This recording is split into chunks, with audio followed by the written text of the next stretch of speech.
विद्यार्थी मित्रांनो, तुम्हाला मी सांगितल्याप्रमाणे संस्कृतचं महत्त्व अधोरेखित करणारा अजून एक व्हिडिओ तुम्हाला मी इथे दाखवते आहे. तो व्हिडिओ तुम्ही बघितल्यानंतर आपण आपल्या पाठाला सुरुवात करूयात. तर सुरुवातीला पाहूया तो व्हिडिओ आपण. संस्कृत कैसे इसमें आपकी सहायक सिद्ध हुई? देखिए, आप जो ना जब भी एक्सकवेशन करेंगे, एक्सकवेशन में करेंगे तो आपको तो बहुत सारी चीजें मिलेंगी. अच्छा, उसमें एक इम्पोर्टेंट चीज है मूर्तियां. मूर्ति कभी शिव का होगा, कभी ब्रह्मा.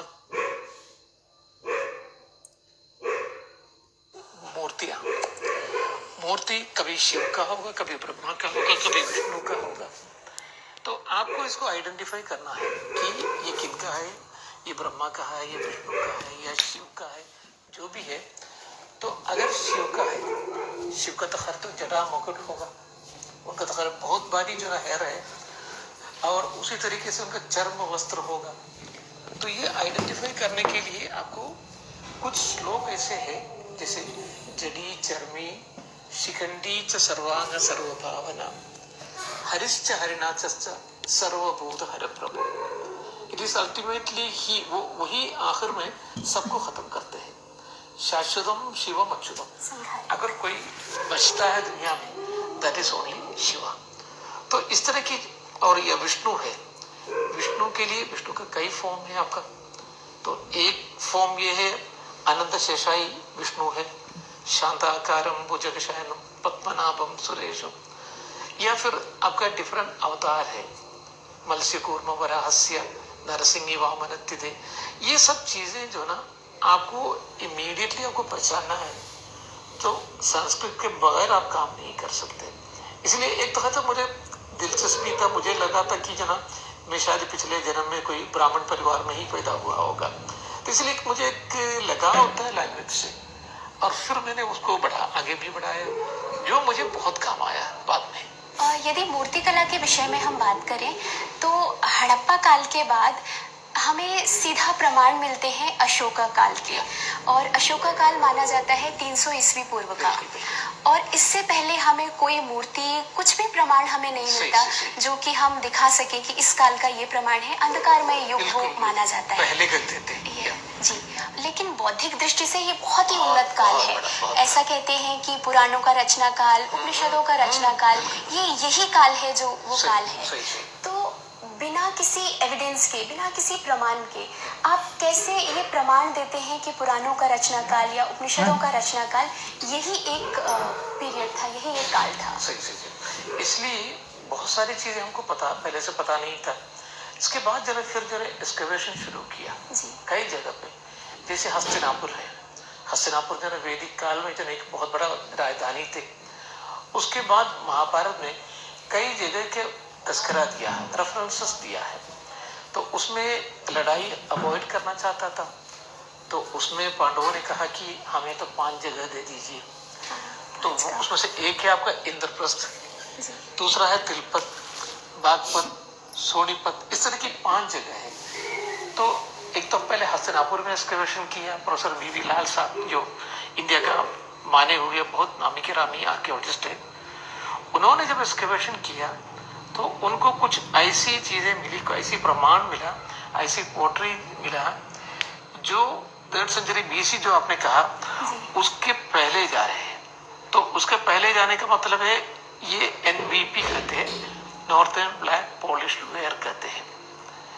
तो वो पहले हम लोग समझते थे ये 7th सेंचुरी बीसी तक है, लेकिन अयोध्या के एक्सकवेशन के सिलसिले में फिर बाद में देखा तो ये पता चला कि नहीं, ये 1200 BC तक जाते हैं करके. और उसके पहले जो एक डेटिंग है, एक दूसरा पोट्री है, उसको कहते हैं PGW, पेंटेड ग्रेवेयर. ये पेंटेड ग्रेवेयर पोट्री जितने भी महाभारत में रेफरेंस दिया हुआ है उन सारी जगह पे मिला. एट द बॉटम लाइन सबसे नीचे जो ना, ये महाभारत पोट्री जो आजकल जो हम लोग कहते हैं या PGW कहते हैं, वो यहाँ से मिला. एक तो खैर तो आपका हस्तिनापुर से मिला, कुरुक्षेत्र से मिला, और उसी तरीके से ये जो मैंने कहा इंद्रप्रस्थ से मिला. तो जितने भी महाभारत में दिया हुआ था उन सारी जगह से एट द बॉटम लेवल में ये पोट्री मिला. उसके बाद ये हस्तिनापुर के बारे में ये कहते हैं कि लड़ाई में तो पांडवास तो जीत गया, उसके बाद जो ना फिर ये लोग चले गए, कैलाश चले गए, लेकिन हाँ, लेकिन जो राज्यभार किसी को संभालना भी है तो कौन संभालेंगे, ये सब ये पूछने लगा। तो कहा हमारा सबसे यंगेस्ट जो ना वो आदमी राजभार संभालेंगे। वो कौन है? परीक्षित, जो अभिमन्यु का बेटा था। और उसके बाद वायुपुराण में कहते हैं जब उनकी 8वीं जनरेशन फ्रॉम परीक्षित से 8वीं जनरेशन जब रूल कर रहा था वो तो निजक्षु, तो उस टाइम में एक बहुत बड़ा बाढ़ आ गया हस्तिनापुर में, सब कुछ तबाह और बर्बाद हो गया, खत्म कर दिया। और उसके बाद जो है फिर उन लोग ये जगह छोड़ के कौशाम्बी चले गया। तो ये वायुपुराण में है। तो उसी के हिसाब से प्रोफेसर बीबी लाल ने एक्सकेवेशन करके देखा, तो फिर सबसे आखिर में फिर उनको एक बहुत बड़ा फ्लड लाइन मिला। अब फ्लड लाइन मिलने के बाद यहाँ सब कुछ खत्म हो गया, और उसके बाद जो है फिर वो चले गया एक्सकेवेशन के लिए कौशाम्बी में इसका कंटिन्यूएशन मिला। तो इसी बेसिस पे उन्होंने इसको जोड़ा है, जो वायुपुराण में जो कहा था उससे जोड़ा है इस एक्सकेवेशन से। एक तो हस्तिनापुर के एक्सकेवेशन, फिर कौशाम्बी के एक्सकेवेशन। ये जो वायुपुराण का जो आपने पूछा है वो कोटेशन, ये तो बहुत ही इंटरेस्टिंग कोटेशन है। वो कोटेशन ये है, गंगे अपहृदे नगरम नागस्वाके त्युक्ता निजक्षुर नगरम कौशाम्बेयम सनिवत्सायते। Gange अपहृदे, Ganga had stolen the whole city, Nagaram Nagaraswakeya. त्युक्ता निजक्षु then abandoned, उन्होंने बिल्कुल त्युक्त किया है। नगरम कौशाम्बेयम सनिवत्सायते, then he went and occupied the land of Kaushambi. So that reference had given a very particular, this one clue to Professor B.B. Lal. So it was on the basis of this one thing he had excavated, and he exposed that floodline also. उसके बाद फिर वो कौशाम्बी में जाके वहाँ इसका cultural continuity मिली। तो इसी तरीके से जो ना आपको संस्कृत जो ना बहुत सारी चीजें पुराने और जो वेद, बहुत सारी चीजें वेद से भी आपको जो इसी तरीके से कोरिलेट कर पाएंगे। तो उसी तरीके से उन्होंने कोरिलेट किया। तो इस तरह भी संस्कृत आपको जो ना बहुत मदद करते हैं। C14 डेटिंग सारे लोगों को पता है, डेंड्रोक्रोनोलॉजी एक दूसरा है, तो थर्मोल्यूमिनेसेंस एक तीसरा डेटिंग है, वो बहुत ही एक्यूरेट डेटिंग थर्मोल्यूमिनेसेंस। तो एक तो खैर तो पुराण का मदद लेते हैं, उसको फिर साइंटिफिक बेसिस पे भी जो ना करते हैं। मंदिर और संस्कृत से हमारी भारतीय संस्कृति किस तरह से उभर के आती है?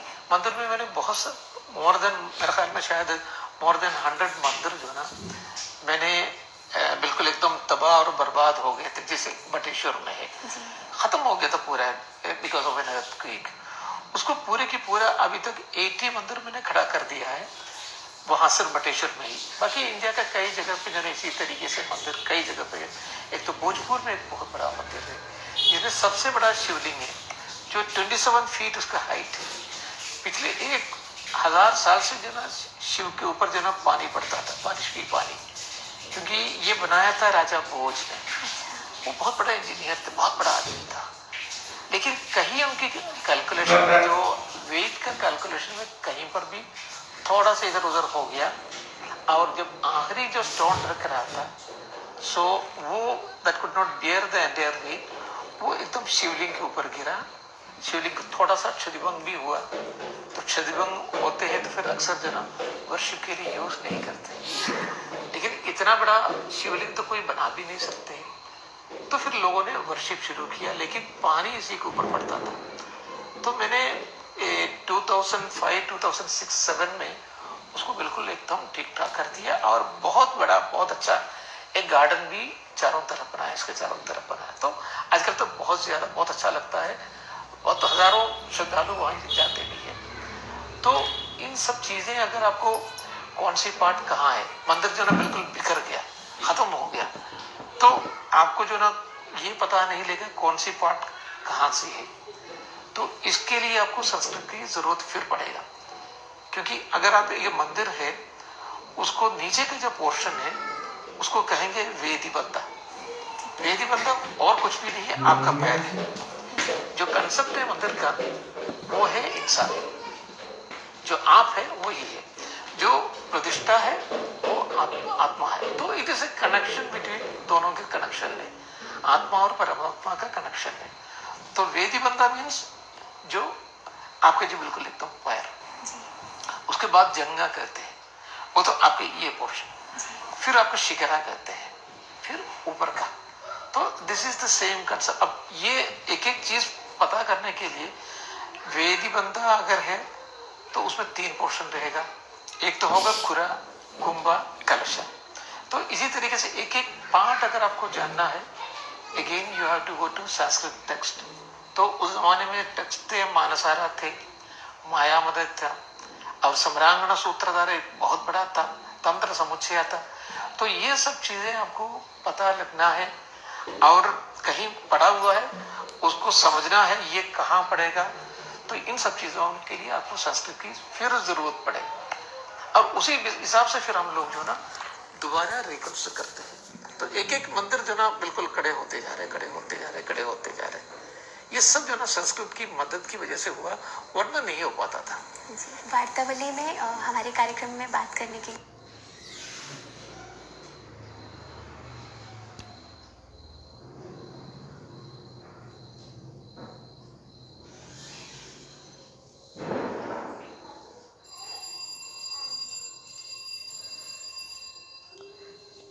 बघा विद्यार्थी मित्रांनो, तुम्ही या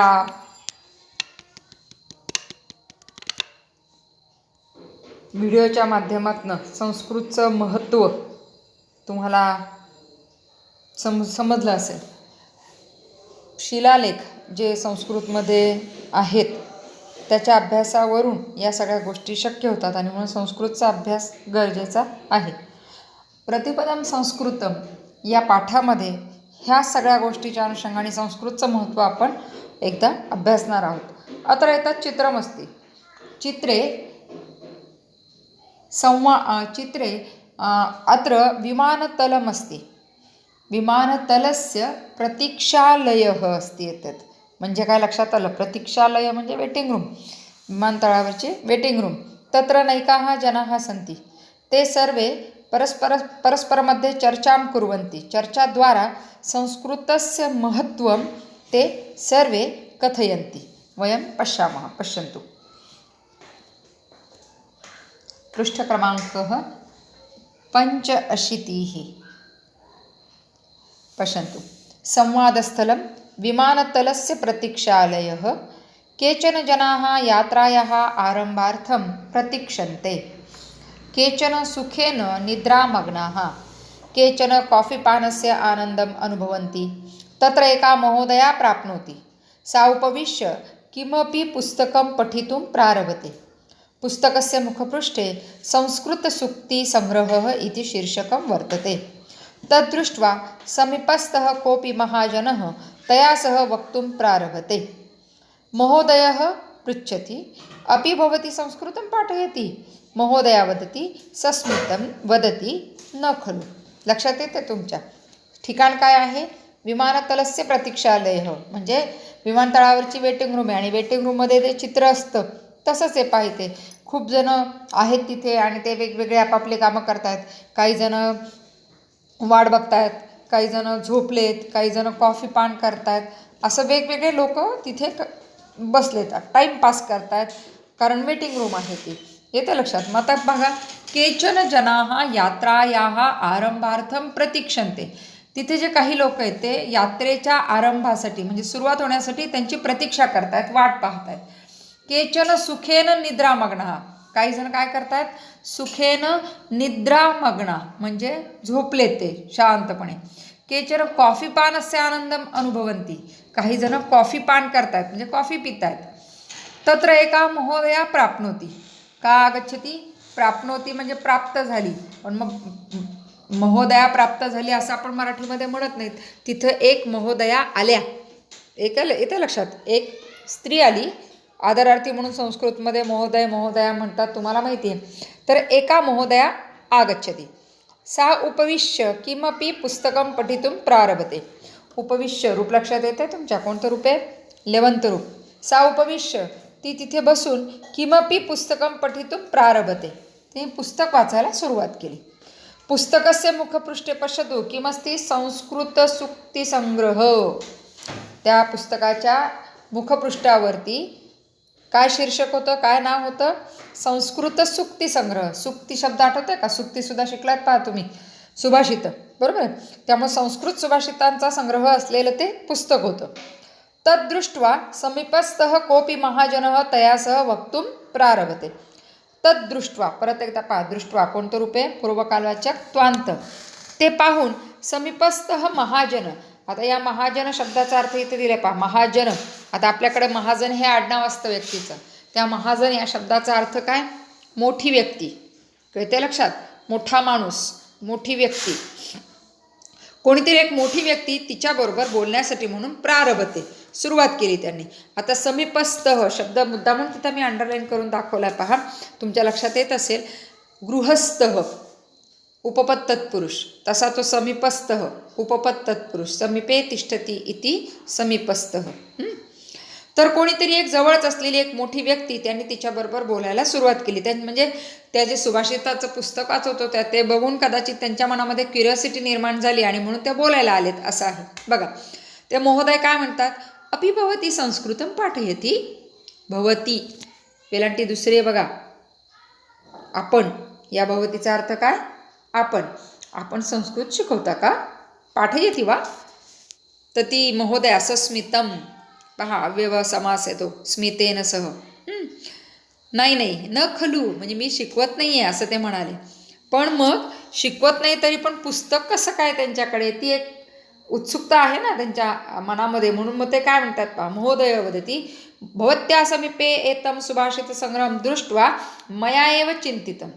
आपल्याजवळ हे सुभाषित संग्रहाचं बघून मया एव चिंतितम, मी हे विचार केला. आता या पाठामध्ये तुम्हाला सगळीकडे कर्मणी रचना दिसेल पहा. मया एवं चिंतितम म्हणजे माझ्याकडून असा विचार केला म्हणजेच मी असा विचार केला. इथे लक्षात, मया चिंतितम. महोदया वदति यद्यपि संस्कृतं न पाठयामि तथापि अस्य पुस्तकस्य मम कार्यक्षेत्रेण सह संबंधः अस्ति. संस्कृत शिकवत नाही आहे पण पुस्तकस्य कार्यक्षेत्रेण सह संबंध असती, म्हणजे या पुस्तकाचा माझ्या कार्यक्षेत्राबरोबर संबंध आहे. म्हणजे अजून आपल्याला माहिती नाही या महोदया काय करतात, पण त्या ज्या कुठे सर्व्हिस करतात, जे कुठलं त्यांचं कार्यक्षेत्र आहे, जिथे कुठे त्या काम करतात त्याच्याबरोबर त्या पुस्तकाचा संबंध आहे, संस्कृत सुभाषित संग्रहाचा संबंध आहे.